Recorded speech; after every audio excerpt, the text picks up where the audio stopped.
everyone, welcome to NCERT Easy Explanation. Today we are going to discuss about immunity. This is the part second video from the chapter Human Health and Diseases. इससे पहले वाली video में हम लोगों ने देखा था कि ह्यूमन के अंदर कॉमन कौन कौन से डिजीज़ हो चुके हैं। लास्ट लेक्चर को थोड़ा रिकैप करते हैं। उसमें हम लोगों ने बैक्टीरिया से होने वाली बीमारी जैसे कि हम लोगों ने देखा था टाइफाइड के बारे में, निमोनिया देखा। इसके अलावा वायरसेस से होने के लिए कॉमन कोल्ड, हेलमिंथ, प्रोटोजोआन्स, मलेरिया वगैरह के बारे में हम लोगों ने पहले ही देख लिया है। इसके अलावा कौन कौन से कैरियर होते हैं, डेंगू, चिकनगुनिया के लिए हमने एडिस के बारे में, वेक्टर के बारे में जाना, और भी बहुत सारी चीज़ें हम लोगों ने लास्ट लेक्चर में ऑलरेडी डिस्कस कर लिया है।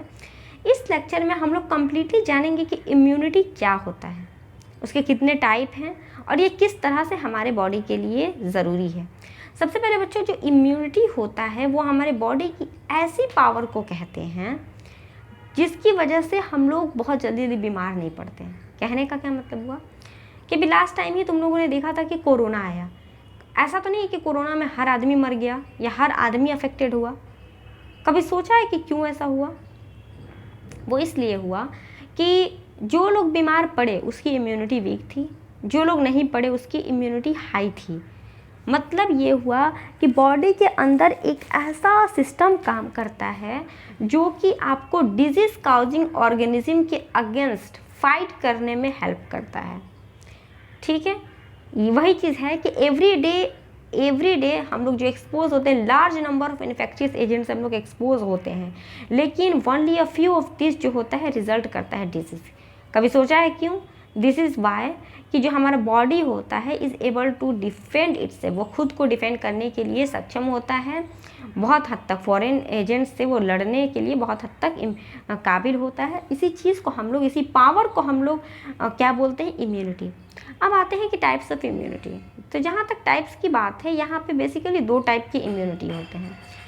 या तो आप चीज़ों को इजीली समझो, पहले रटो नहीं, डोंट बी और रट्टू माल, you have to be understand. Okay, तो सबसे पहले तो इम्यूनिटी का दो टाइप होता है। क्या होगा भाई? या तो आप पैदा हुए होगे तभी से आपके अंदर ये पावर होगी, और नहीं तो आपने धीरे धीरे अपने पैदा होने के बाद एक्वायर्ड कर लिया होगा। तो कितने टाइप हुए? या तो कुदरती तौर पे है जिसको हम लोगों ने इन्नेट कह दिया। आज अगर आपके पैदा होने के बाद वो चीज़ हुई तो एक्वायर्ड, यानी कि आपको अगर घर वालों ने विरासत में पैसे दे दिए तो वो इन्नेट हो जाएगा, और अगर आपने खुद से कमाया है that is going to be acquired. Okay, अब हम लोग डिस्कस करेंगे कि इन्नेट इम्यूनिटी जो होता है वो क्या है और उसके कितने टाइप हैं। ठीक है, सबसे पहले जो इन्नेट इम्यूनिटी होता है बच्चों, ये नॉन स्पेसिफिक टाइप का इम्यूनिटी होता है। ठीक है, ये कोई ख़ास इम्यूनिटी नहीं है।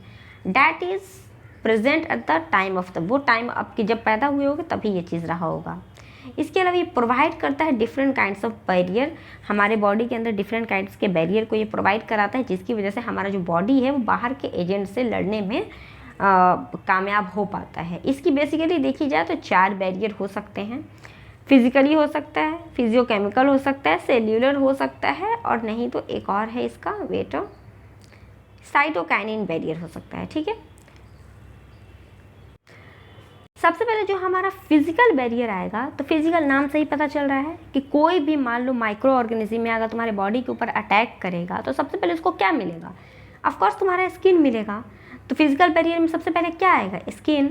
स्किन ऑन आवर बॉडी जो होता है वो मेन बैरियर होता है, किसी भी माइक्रो ऑर्गेनिज्म को बॉडी के अंदर आने से रोकता है। सेकंड नंबर पे क्या आएगा? जब अगर मान लो नाक से किसी ऑर्गेनिज्म को अंदर जाना हो तो म्यूकस का कोटिंग है ना वहाँ पे, तो म्यूकस का कोटिंग रेस्पिरेटरी में है, डाइजेस्टिव सिस्टम में है, यूरोजेनाइटल ट्रैक में है, ये सारी जगह पे हो जाएगा। तो सबसे पहले हमारा फिजिकल बैरियर में कौन कौन सी चीज़ें आ गई?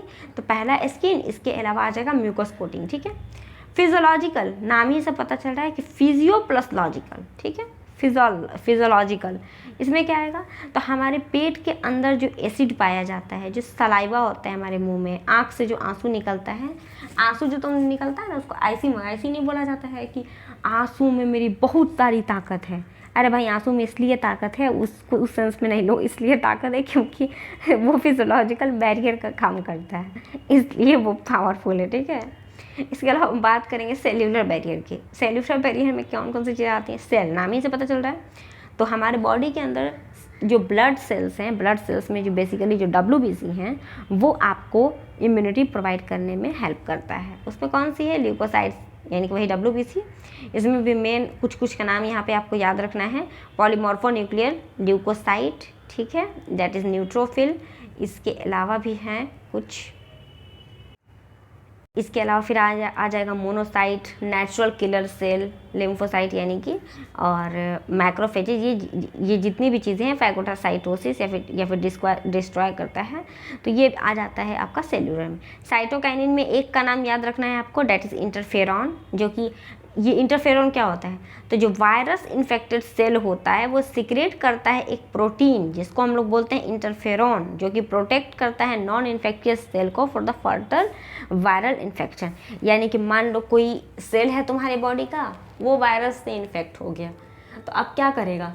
तुम्हारे ही घर पे चोर आ जाएगा। अब मान लो तुम पकड़ा गए, तो क्या करोगे? तुम हल्ला करोगे ना कि चोर आया, इधर नहीं आना, कि सबको बुलाओगे। तो उसी तरह ये वायरस इन्फेक्टेड जो सेल रहेगा एक केमिकल रिलीज करेगा, जो प्रोटीन है बेसिकली, कि यहाँ पे परेशानी है, आओगे तो तैयारी के साथ आना। इसी को हम लोग क्या बोलेंगे? इंटरफेरॉन।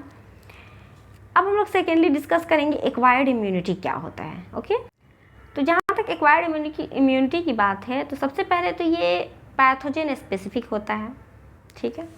दूसरा ये कि इसके अंदर मेमोरी काम करता है। क्या मतलब हुआ? मतलब ये हुआ कि हमारा जो बॉडी है उसको पता, कोई फॉर एग्जांपल तुमको मान लो एक बार निमोनिया हो चुका है, तो तुम्हारा बॉडी जानता है कि ये बैक्टीरिया तुम्हारे बॉडी के अंदर एक बार आ चुका है, तो वो उसको पहचान लेगा। तो ये मेमोरी के ऊपर काम करता है, ठीक है। इसके अलावा ये हमारे बॉडी से इनकाउंटर तो करेगा ही। This means when our body, हाँ, प्राइमरी एनकाउंटर वही हुआ कि एक बार जब पहली बार तुमको निमोनिया हुआ होगा तो उसको प्राइमरी रिस्पांस बोलेंगे। प्राइमरी एनकाउंटर हुआ होगा तो दैट इज़ प्राइमरी रिस्पांस। लेकिन वो लो इंटेंसिटी का था, तभी ना तुम बच गए। तो तुम्हारे बॉडी को पता है कि हाँ ये चीज़ पहले आ चुका है, तो ये मेमोरी के बेसिस पे काम करता है। ये इसका की पॉइंट है, ये दोनों के पैथोजन स्पेसिफिक होता है और मेमोरी से होता है, ठीक है।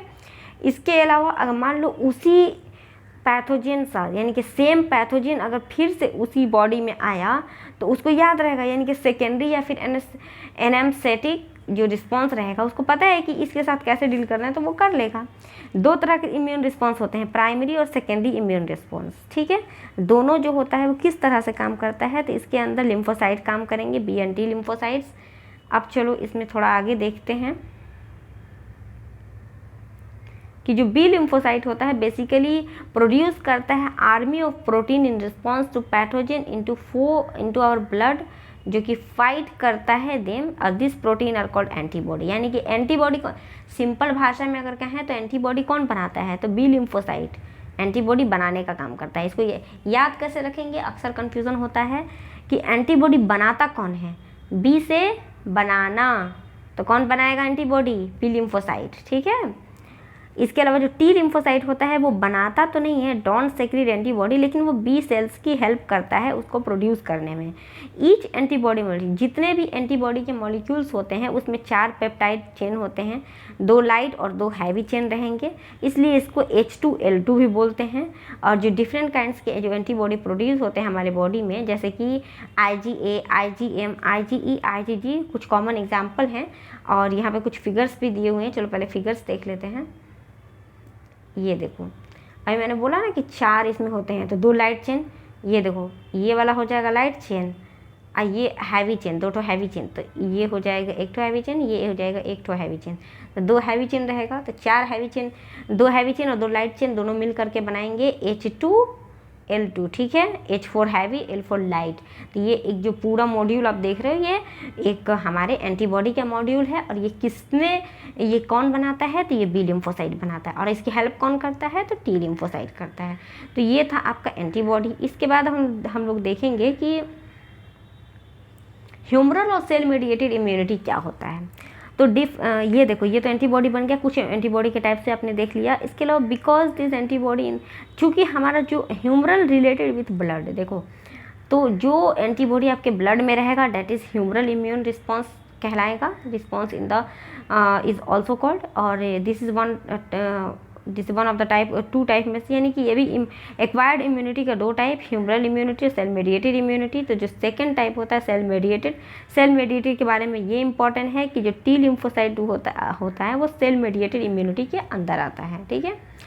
Very often when some human organ, जैसे कि हमारा heart, eye, liver, kidney fail कर देता है अपना फंक्शन को, तो जो ट्रांसप्लांटेशन होता है, जब इंसान को ट्रांसप्लांट किया जाता है नॉर्मल में, तो उसमें ये सारी चीज़ें बहुत ज़्यादा ही रोल अदा करती हैं।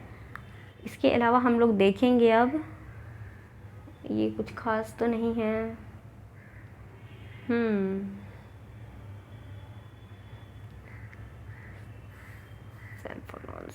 एक इम्पॉर्टेंट पॉइंट ये है सेल मेडिएटेड इम्यूनिटी का या सेल मेडिएटेड रिस्पॉन्स का, कि जब भी किसी इंसान के अंदर कोई ट्रांसप्लांटेशन हम लोग करना चाहते हैं, एनी ट्रांसप्लांटेशन या फिर ग्राफ्ट अगर आप करना चाहते हो, तो जो सेल मेडिएटेड इम्यूनिटी है उसको पता होता है कि हमारा अपना ऑर्गन कौन सा है और दूसरे का कौन सा है। मान लो कि किसी का आँख ही ट्रांसप्लांट हुआ, ठीक है, या फिर किसी का किडनी ट्रांसप्लांट हुआ, तो अगर सेल्फ और नॉन सेल्फ का रिजेक्शन जो होता है वो कौन करवाता है, तो वो सेल मेडिएटेड इम्यूनिटी उसके लिए रिस्पॉन्सिबल होता है, यानी कि इसको आपको सप्रेस पहले करना पड़ेगा।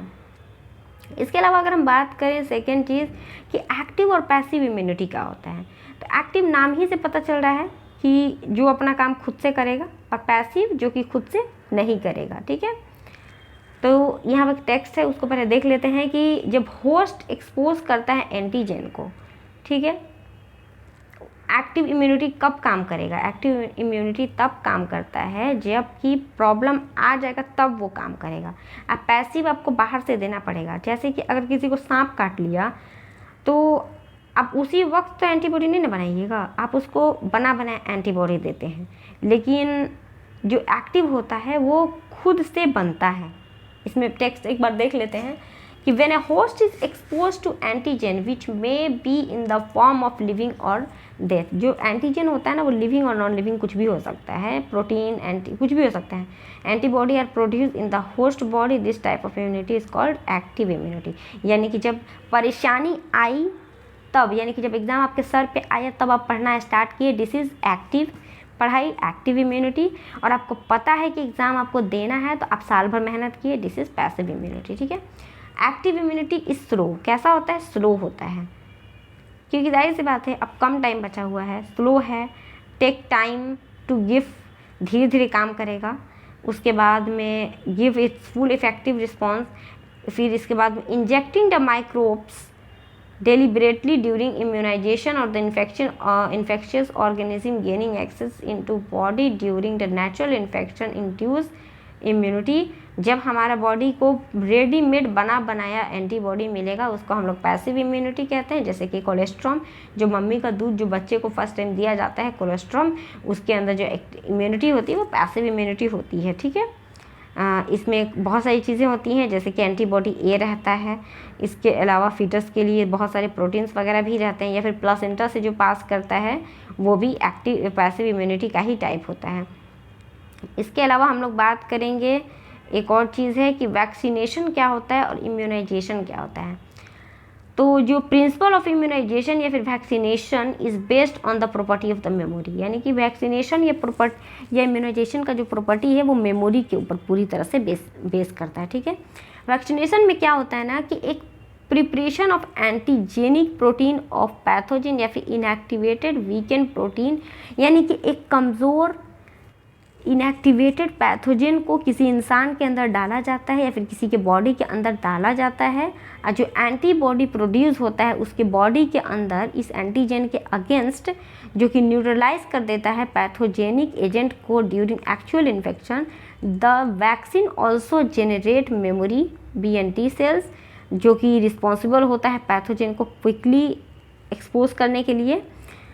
और वैक्सीनेशन का सिंपल मतलब ये समझो कि कोई आदमी है, कोई हेल्दी आदमी है, उसके अंदर आपने जानबूझ के टाइफाइड का बैक्टीरिया आपने लो क्वांटिटी में डाल दिया, हो सकता है वो इनएक्टिव फॉर्म में हो सकता है वो कमज़ोर फॉर्म में हो, तो जैसे ही आप उसके अंदर बैक्टीरिया डालिएगा तो क्योंकि वो अमाउंट कम है इसलिए उसका बॉडी उसके अगेंस्ट एंटीबॉडी बनाने के लिए तैयार हो जाएगा, और जब एक्चुअली उसको टाइफाइड का प्रॉब्लम आएगा, तो उस वक्त चूँकि बॉडी को पहले से पता है कि ये वाली चीज़ इसको पहले ही हुआ था, तो उस टाइम मैंने इस तरह से काम किया था, तो दोबारा भी वो इसी तरह से काम करेगा और आपका बॉडी बच जाएगा।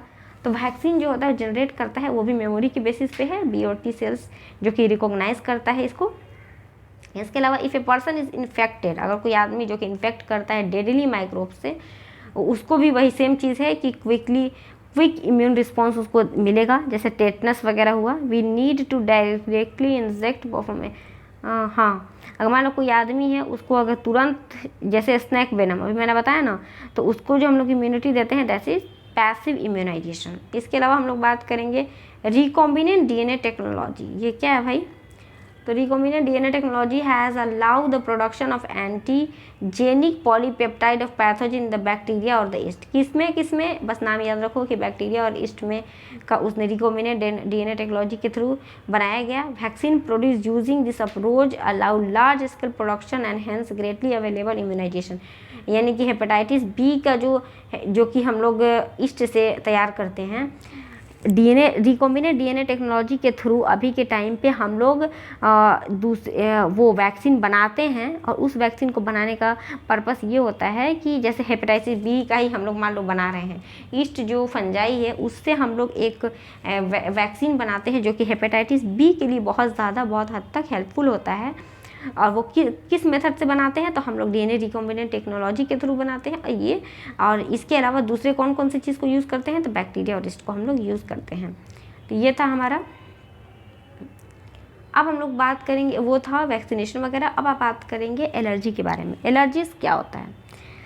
एलर्जी का मतलब होता है बच्चों कि अगर कोई आदमी, जैसे तुम रूम से बाहर निकले, तुम्हारे ऊपर धूप पड़ा, तुमको एलर्जी हो गया। बोलते हैं ना, आजकल तो कॉमन वर्ड है एलर्जी। तुमको धूल से, किसी को धूल से होता है, किसी को मसाले से होता है, किसी को धूप से, किसी को ठंडे पानी से, कुछ से भी हो सकता है। तो ये जो आपको डिफरेंट काउज हम बता रहे हैं, ये क्या है भाई? तो ये एलर्जेंस हैं कि इस वजह से हो सकता है। एलर्जी तब क्या है? एलर्जी उसके रिस्पॉन्स जो आपको दिखा, क्यों हुआ?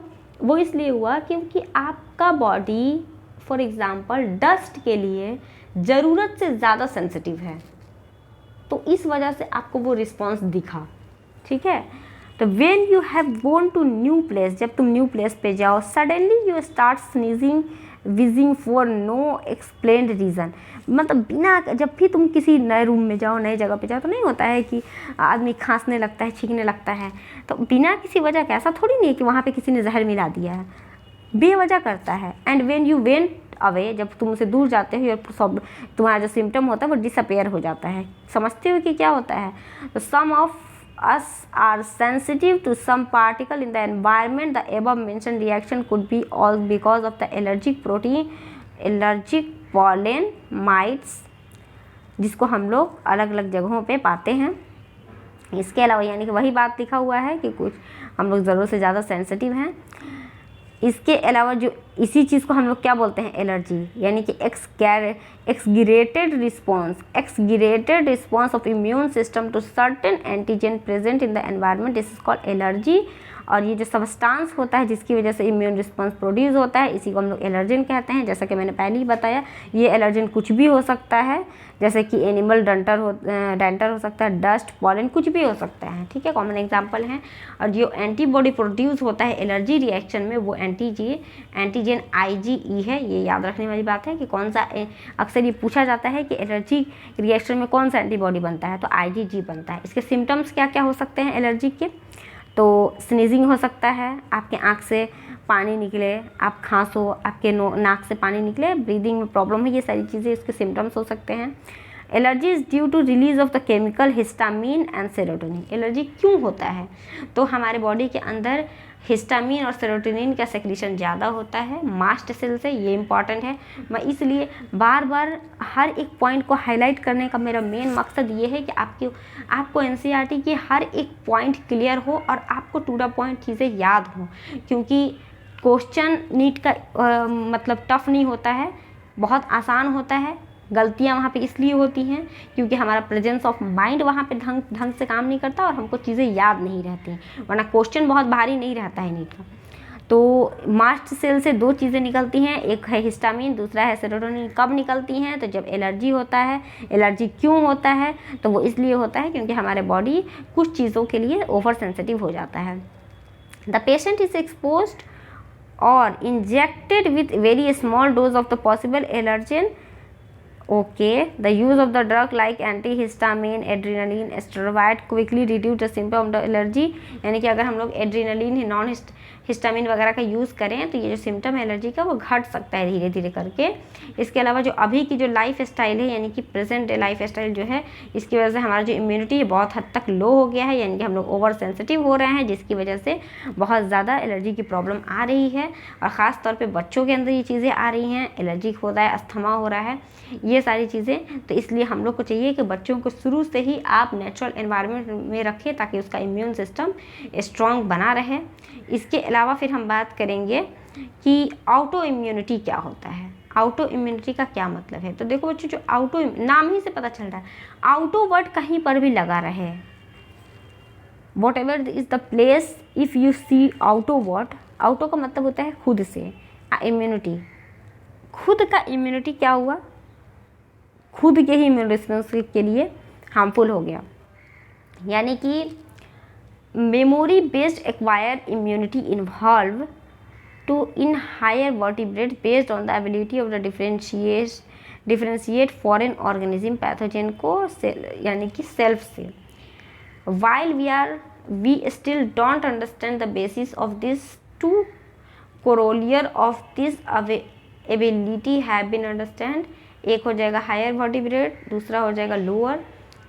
कहने का मतलब ये होगा, ऑटो इम्यून डिजीज़ का मतलब या फिर ऑटो इम्यूनिटी का मतलब ये होता है कि हमारा खुद का ही बॉडी जो होता है खुद के ही सेल को नहीं पहचान पाता। ठीक है, जैसे कि रिमोथॉइड अर्थराइटिस विच में affect people in the society in auto immune disease. ठीक है, कहने का मतलब ये है कि ऑटो इम्यूनिटी का मतलब ये होता है कि हमारा जो बॉडी होता है वो बाहर के या फॉरेन ऑर्गेनिज्म या एलिमेंट्स के लिए सेंसिटिव होता है, उसको रिजेक्ट करता है और खुद के सेल को प्रोटेक्ट करता है। लेकिन कभी कभी रीज़न जेनेटिक भी हो सकता है और दूसरा कोई भी रीज़न हो सकता है। कभी कभी क्या होता है कि हमारा खुद का बॉडी खुद के सेल को अटैक करता है, खुद के सेल को मारता है। कभी कभी अपने ही घर में दो लोग लड़ने, अपने ही भाई भाई में लड़ाई हो जाती है। ठीक है, तो रीज़न चाहे जो भी हो लेकिन लड़ाई हो जाती है। तो जब अपने ही भाई में लड़ाई हो, this is called auto immune disease. ठीक है, जिसका एग्जाम्पल है रिमोथॉइड अर्थराइटिस। इसके बाद हम बात करेंगे immune system in the body. हमारे बॉडी के अंदर जो इम्यून सिस्टम है उसमें कौन कौन से ऑर्गन्स आते हैं।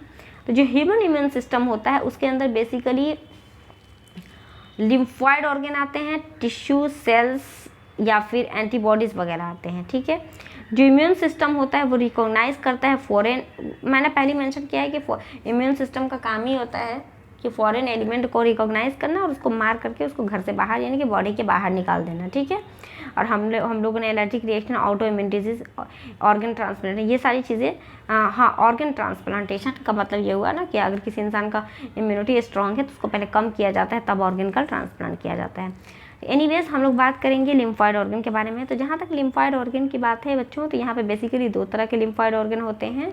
ये वो ऑर्गन होते हैं जो कि ऑरिजिन या फिर मैचुरेशन करवाते हैं।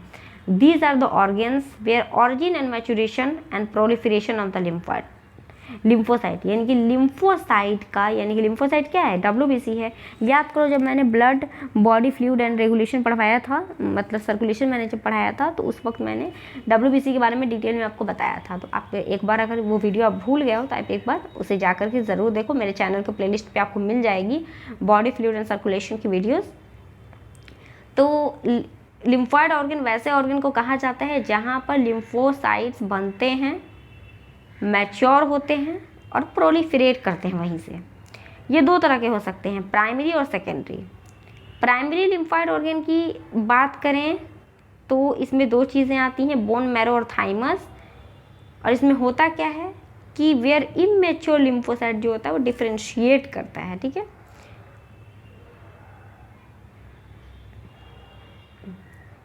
आफ्टर मैचुरेशन जो लिम्फोसाइट होता है वह secondary lymphoid organ secondary lymphoid organ में कौन कौन सी चीज़ें आती हैं, तो सेकेंडरी में आती हैं आपको spleen, lymph node, tonsil, pairs patches, ये स्मॉल इंटेस्टाइन की जो ये सारी अपेंडिक्स, ये सब के सब आपको सेकेंडरी लिम्फॉइड ऑर्गन में आते हैं। जो सेकेंडरी लिम्फॉइड ऑर्गन होता है वो क्या करता है, तो वहाँ पे आपको साइट है, यानी कि इंटरेक्शन होता है लिम्फोसाइट्स का दूसरे एंटीजन के साथ, और उसके बाद फिर वहाँ से प्रोलिफरेट करता है। ठीक है, ये कुछ लिम्फॉइड ऑर्गन्स के लोकेशंस दिए हुए हैं। बोन मैरो, अब कुछ इंपॉर्टेंट पॉइंट्स है उसको कवर करते हैं। सबसे पहले जो बोन मैरो होता है वो मेन लिम्फॉइड ऑर्गन होता है हमारे बॉडी में, ऑल ब्लड सेल्स में, क्योंकि वहाँ पे जो क्यों होता है कि where all blood cells including lymphocytes are produced. Bone marrow में इम्पॉर्टेंट इसलिए है क्योंकि बोन मैरो वो जगह है जहाँ पे, देखो समझो कि क्यों ऐसा है। बोन मैरो जहाँ पे ब्लड सेल बनता है, चाहे वो ब्लड सेल WBC हो, RBC हो, या फिर प्लेटलेट्स हो, हर ब्लड सेल वहीं पे बनता है। इम्यूनिटी किसकी वजह से मिल रहा है, WBC की वजह से, यानी कि लिम्फोसाइट्स की वजह से। तो लिम्फोसाइट कहाँ बन रहा है, बोन मैरो में। तो मेन जो इसका फंक्शन हो गया, मेन अगर हम लिम्फॉइड ऑर्गन की बात करें तो कौन होगा, बोन मैरो होगा। थाइमस इज लोब, थाइमस क्या होता है, ये भी लिम्फॉइड ऑर्गन है। ये एक लोब ऑर्गन होता है जो कि हार्ट के नीचे में बीनीथ द ब्रेस्ट बोन यहाँ प्रेजेंट होता है, नियर द हार्ट। थाइमस जो होता है वो बर्थ के टाइम पे बड़ा होता है, लेकिन धीरे धीरे उसका साइज रिड्यूस कर जाता है प्यूबर्टी में, और लास्टली बहुत ही स्मॉल हो जाता है। बोन मैरो और थाइमस दोनों ही जो होता है वो प्रोवाइड क्या कराता है, तो माइक्रो एनवायरनमेंट प्रोवाइड कराता है for the development. Bone marrow thymus दोनों में टी लिम्फोसाइट का मैचुरेशन होता है। जो स्प्लीन होता है वो एक लार्ज बीन शेपेड ऑर्गन होता है जिसके अंदर मेनली क्या होता है, लिम्फोसाइट एंड फैगोसाइटोसिस होता है, फैगोसाइट्स पाया जाता है। इसके अलावा ये एक्ट करता है filter for the blood bye trapping, यानी कि ब्लड के अंदर कोई भी अगर फॉरेन ऑर्गेनिज्म आ गया तो उसको फिल्टर करने का काम स्प्लीन का होता है। ठीक है, स्प्लीन जो होता है ऑल्सो रिजर्वॉयर होता है एरिथ्रोसाइट का, यानी कि RBC को स्टोर करने का भी ये काम करता है। ठीक है, इसके अलावा लिम्फ नोड्स जो होता है प्रेजेंट होता है स्मॉल सॉलिड स्ट्रक्चर, कहाँ प्रेजेंट होता है, जगह जगह, यानी हमारे बॉडी के अलग अलग जगह पे। आप अपने कान के नीचे छू के देखो, पेट में देखो, हर जगह लिम्फोसाइट जो लिम्फेटिक सिस्टम में लिम्फ नोड पाए जाते हैं, क्योंकि ये बैरियर का छानने का काम करता है। जैसे कि आपके घर में अगर बेसिन लगा हुआ है तो वहाँ पे जाली लगा रहता है, या फिर आपके वॉशरूम में जाली लगा रहेगा ताकि बाहर से कोई भी कचरा आपके पानी के साथ नहीं जाए। उसी तरह हमारे बॉडी में जगह जगह पे जाली लगे हुए हैं ताकि जो भी बाहर से फॉरेन पार्टिकल्स आए वहाँ से वो छन जाए। लिम्फ नोड सर्व करता है, वही माइक्रो ऑर्गेनिज्म को ट्रैप करेगा और फिर उसके बाद में वो उसको ख़त्म कर देगा। इसके अलावा एंटीजन जो ट्रैप होगा लिम्फ नोड में वो भी एक्टिवेशन ऑफ द लिम्फोसाइट को एक्टिवेट करेगा। इसके अलावा lymphoid tissue also located with in the lining of the major tract, यानी कि respiratory tract, digestive tract, urinogenital tract, इन सारी ही जगहों पर लिम्फॉइड टिश्यू पाए जाते हैं, जिसको खास नाम दिया गया है माल्ट, मतलब mucosa associated lymphoid tissue, malt. ये लगभग 50% होता है टोटल लिम्फॉइड टिश्यू जो हमारे ह्यूमन बॉडी के अंदर आता है। तो this is all about part second video, that is immunity. मिलते हैं अगले वीडियो में, that is going about AIDS. Video अच्छी लगे तो like, share and subscribe. Thank you.